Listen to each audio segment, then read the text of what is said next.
Litre ethanol का उत्पादन हो रहा है और 47 नए इथेनॉल का प्लांट की मंजूरी। धन्यवाद अध्यक्ष सभापति महोदया। धन्यवाद सभापति महोदया। मुझे oil field regulation and development bill 2024 पर अपने विचार रखने का अवसर मिला है। ये विधेयक देश की ऊर्जा सुरक्षा, आर्थिक प्रगति और आत्मनिर्भरता के दृष्टिकोण से अत्यंत महत्वपूर्ण है। तेल और गैस क्षेत्र का महत्व किसी भी देश के विकास और अर्थव्यवस्था में अति प्रमुख है। आज भारत विश्व का चौथा सबसे बड़ा रिफाइनरी बन चुका है। 2014 में हमारी रिफाइनिंग क्षमता 215.07 मिलियन मैट्रिक टन प्रति वर्ष थी, जो अब 256.8 मिलियन मैट्रिक टन प्रति वर्ष तक पहुंच चुकी है। तेल और गैस की बढ़ती मांग और सरकार की दूरदर्शिता, भारत की तेजी से बढ़ती अर्थव्यवस्था के कारण ऊर्जा की मांग लगातार बढ़ रही है। अनुमान यह है मांगते दोहरा ने 1123 मिलियन टन तेल समतुल्य तक पहुंच जाएगी। ये देश के विकास की कहानी बना रख सकती है। स्वतंत्रता के बाद से भारत ने कच्चे तेल के उत्पादन में भी उल्लेखनीय वृद्धि की है। ये मात्र 0.26 मिलियन टन से बढ़कर 30 मिलियन टन हो गया है, जो 10,000% से भी अधिक की वृद्धि की दर्शाता है।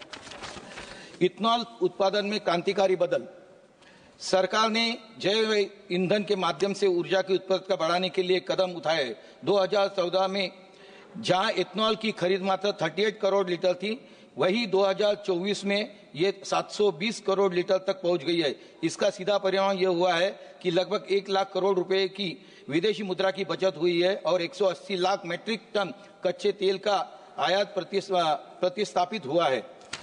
अध्यक्ष महोदया, भारत की हरित और प्रायोगिक क्रांति भविष्य की दिशा के लिए मार्गदर्शन करती है। राष्ट्रीय हरित हाइड्रोजन मिशन में यह मिशन भारत को ग्रीन हाइड्रोजन उत्पादन और निर्यात का वैश्विक केंद्र बनाने का लक्ष्य रखता है। 8 लाख करोड़ का निवेश और 6 लाख नौकरियों का सृजन करता है। 2030 तक 5 million metric ton green hydrogen का उत्पादन अनुमानित है। रुपए 1 लाख करोड़ की जीवाश्म ईंधन आयात में किया है। इलेक्ट्रिक व्हीकल चार्जिंग का भी इंफ्रास्ट्रक्चर अच्छी तरह से हमारे यहाँ बन चुका है। सभापति महोदया, खनिज तेल की परिभाषा का विस्तार जो किया है, तेल में प्राकृतिक हाइड्रोकार्बन, कोल बेड मीथेन और सेल गैस को शामिल किया गया है। इसके कोयला, लिगाइट और हीलियम शामिल नहीं होंगे। मुझे प्रधानमंत्री मोदी जी के नेतृत्व में ऊर्जा सुरक्षा और अंतर्राष्ट्रीय संबंधों की जो भूमिका है उसके बारे में 2 बात करना है। साल 2021-22 में रूस में भारत का कच्चा तेल आयात मात्र 1% था, जो 2023 में बढ़कर 20% हो गया। यह ऊर्जा जरूरतों को पूरा करने के लिए रणनीतिय और किफायती विकल्प प्रदान करता है। इसके अलावा ओपेक देशों में, जिससे सऊदी अरब और यूएई के साथ भी मोदी सरकार ने ऊर्जा साझेदारी को मौजूद किया है। सऊदी अरब जी भारत का दूसरा सबसे बड़ा तेल आपूर्तिकर्ता है, ने पिछले साल लगभग 38 मिलियन टन कच्चा माल भारत के निर्यात किया है। प्रधानमंत्री मोदी जी ईस्टर्न पॉलिसी और अंतर्राष्ट्रीय ऊर्जा गठबंधन जैसे पहल ने भारत को भू राजनीतिक तनावों और बावजूद ऊर्जा आपूर्ति बनाए रखने में मदद की है। भारत ने 2022 में अपनी ऊर्जा जरूरतों को 85% आयात किया, लेकिन प्रधानमंत्री मोदी जी की नीतियों के कारण वैश्विक बाजारों में कीमतों की बढ़ने के बावजूद भी घरेलू कीमतों की स्थिरता रखा गई। अध्यक्ष महोदय, मैं खाली सभापति महोदय 2 पॉइंट रखना।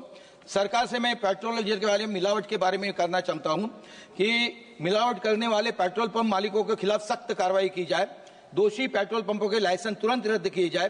पेट्रोल पंप की नियमित और पारदर्शी जांच के लिए एक ठोस तंत्र विकसित किया जाए। दोषियों के खिलाफ कठोर दंड और आपराधिक मुकदमे दर्ज किया जाए।